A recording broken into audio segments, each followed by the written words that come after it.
Buenas tardes con todos y todas, Federico, Álvaro, Lucho, Roxana, señora embajadora. Realmente es un gusto poder estar aquí esta tarde en esta suerte de doble rol, ¿no?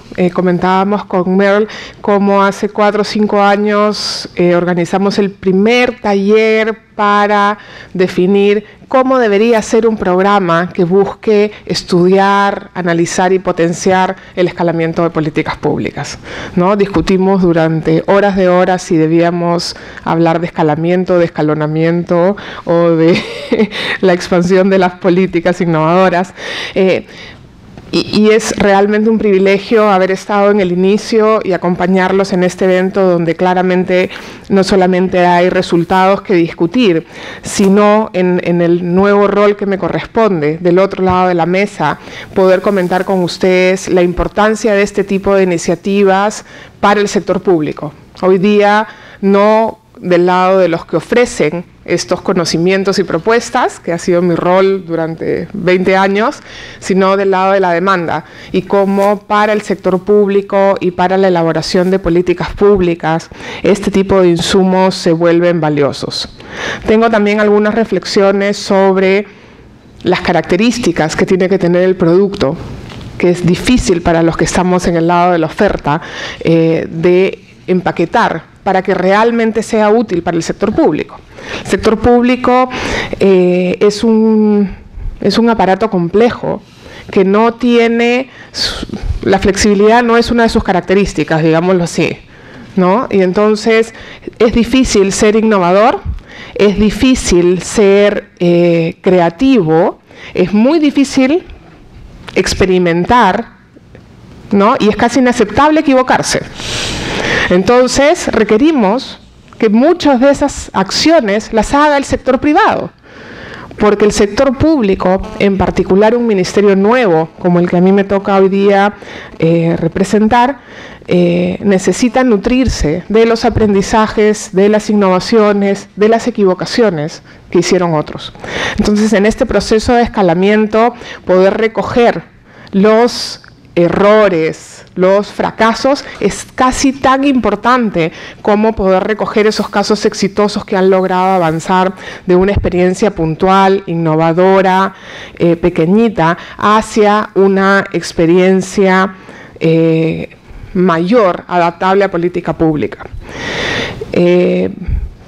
Para los que no saben, el Ministerio de Desarrollo e Inclusión Social es un ministerio nuevo, tiene apenas 6 meses de existencia, 6 meses en los cuales hemos tenido que crear una estructura para la promoción del desarrollo y la inclusión social en el Perú, que tiene como 2 grandes niveles de tareas. Una ligada a la articulación de las políticas sociales del Perú, porque tenemos rectoría en las políticas sociales del Perú y por lo tanto en la articulación de los distintos sectores a favor de las políticas sociales, y una acción más de gestión de un conjunto de programas sociales. Cuando comenzamos este ministerio, cuando yo fui nombrada ministra y cuando se creó, eran 5 páginas en forma de ley que daban creación a este ministerio. No había nada más que la ley, lineamientos generales y objetivos generales. Y darle contenido ha tomado un buen tiempo y ha requerido que muchos de los que hemos llegado al ministerio nos pongamos a pensar en qué es lo que queremos hacer. Y lo que queremos hacer lo hemos traducido en unos lineamientos de política de desarrollo e inclusión social, que son la base de lo que queremos hacer en los próximos 5 años y lo que creemos debe ser una política de desarrollo e inclusión social. La construcción de estos lineamientos y la puesta en marcha de este ministerio han partido de algunos principios que teníamos los que llegamos al ministerio. Y uno de ellos fue: hagamos políticas basadas en evidencia. Y para hacer política basada en evidencia, lo más importante es tener evidencia sólida. Y claramente nosotros no tenemos ni el tiempo ni los instrumentos para construirla, y investigaciones como las que ustedes presentan proyectos como los que ustedes han desarrollado son justamente lo que nos ha permitido establecer un conjunto de lineamientos atado a acciones concretas, soportados en evidencia real, no en buenas intenciones, no en buenos deseos. Y hemos tratado de ser lo más críticos posibles en la elaboración de estos lineamientos, justamente para pegarnos a aquello que sí puede funcionar. Claramente la adaptación hacia las políticas públicas y hacia unos lineamientos de la gestión de un ministerio no son sencillos, ¿no? No basta una buena idea, hay que convertir esa buena idea en posibilidades de gestionar esa buena idea, de llevarla a cabo, de que tenga una sostenibilidad, de que se oriente a resultados, que tenga unas metas, que pueda atarse a una cadena causal de acciones, que pueda tener una meta presupuestaria.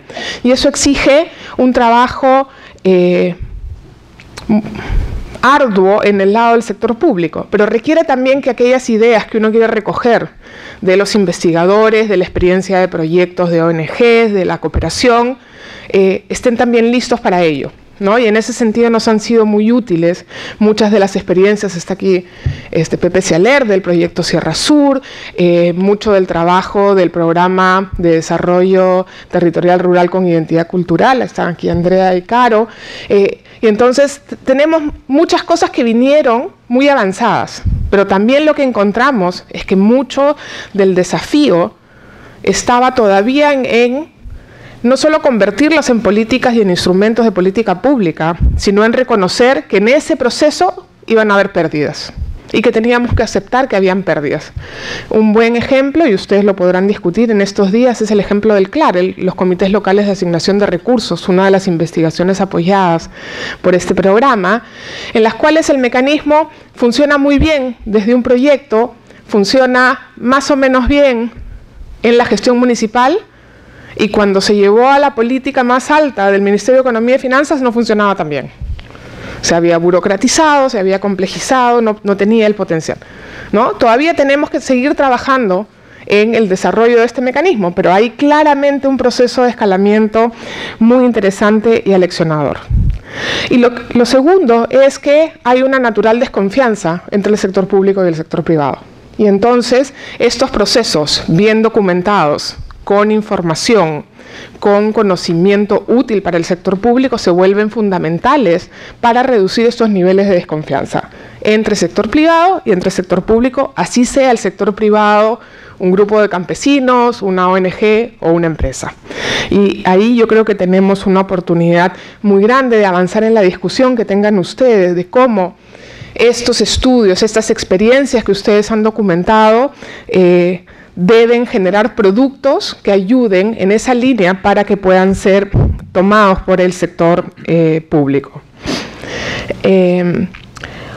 Un tema adicional que a mí me parece de particular importancia es el recoger la voz de los actores.